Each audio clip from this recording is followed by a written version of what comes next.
You wake up and it is already dark. The kind of dark that has weight to it. The cold is not an inconvenience, it is a presence, pressing through every layer of skin and hide you have managed to wrap around your body. Outside the entrance to your shelter, the wind is doing something that doesn't quite sound like wind. More like breathing. And then you remember, the mammoth herd moved east yesterday. For roughly 20,000 years, your ancestors lived like this. Not in spite of the Ice Age. Inside it. The Last Glacial Maximum, the peak of the most recent Ice Age, lasted from roughly 26,500 to 19,000 years ago. Ice sheets 2 miles thick covered what is now Canada, Scandinavia, and northern Russia. Sea levels were 400 feet lower than they are today. The Sahara was not a desert, it was a frozen steppe.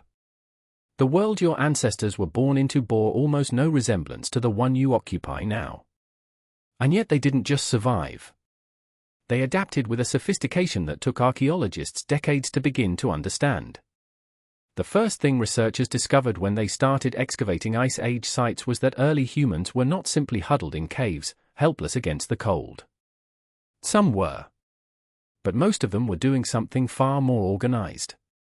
Olga Soffa, a paleoanthropologist at the University of Illinois, spent years analyzing the remains of a site called Mezhyrek in present-day Ukraine, a settlement dating to roughly 15,000 years ago. What she found was a structure built almost entirely from the bones and tusks of woolly mammoths. A dwelling. Deliberately engineered. A single structure used 25 mammoth skulls as its foundation.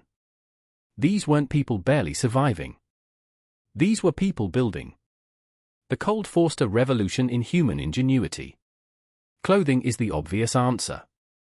But clothing in the Ice Age was not simply wrapping a hide around your shoulders. Researchers found needles, actual-eyed needles carved from bone and ivory, at sites across Europe and Siberia dating back 35,000 years or more. This means your ancestors were sewing. Fitted garments. Layered insulation. The tailored parka your ancestors wore in Siberia 30,000 years ago was functionally superior to what European explorers were still struggling with when they tried to cross the Arctic in the 19th century. Think about that for a moment. The needle changed everything. A needle means fitted seams. Fitted seams mean no cold air gets in at the wrists, the ankles, the neck. And when you are losing heat to an environment sitting at -40 degrees, a sealed seam is the difference between alive and dead. These weren't primitive people guessing their way through winter. They were engineers solving a specific, lethal problem, and they solved it precisely. But clothing alone was not enough. Fat was survival.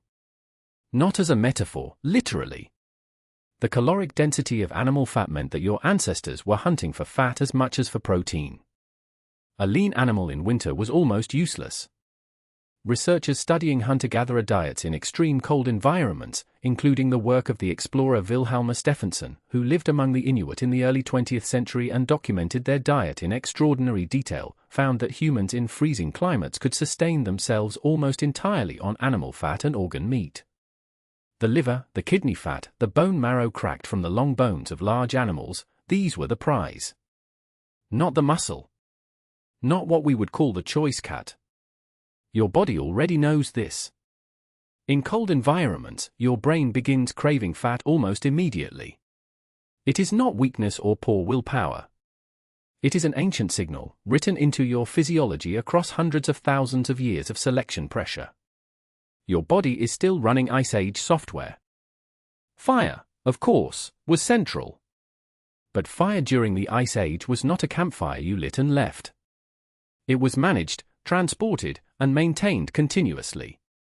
Evidence from sites like Beech's Pit in Suffolk, England, dated to around 400,000 years ago, and from hearth deposits across Central Europe, shows that fire was kept alive in the same location for extended periods, tended generation after generation, passed down the way you might pass down a name or a song.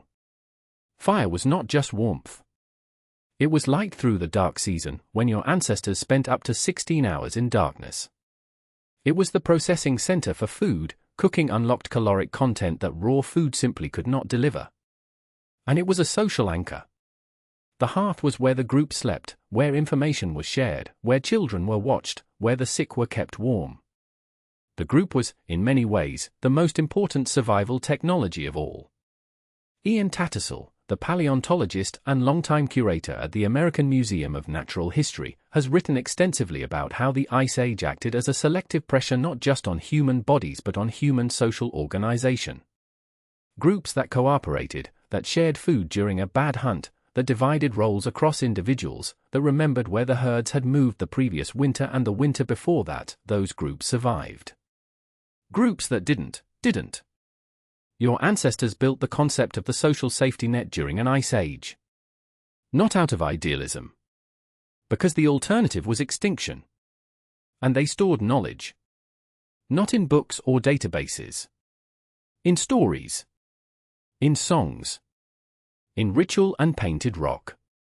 The Chauvet cave in southern France, dated to roughly 36,000 years ago, contains more than 400 animal paintings, cave lions, woolly mammoths, rhinoceroses, horses depicted mid-gallop. These were not idle decoration. Researchers including Jean Klotz, who spent decades studying Paleolithic cave art, argue that these paintings encoded real information. What lived in this valley? How it moved? What the hunt required? What was dangerous and in what season? The cave was a library. The paintings were data rendered permanent. So let's reconstruct a day. You wake before light, not from an alarm, but from the cold.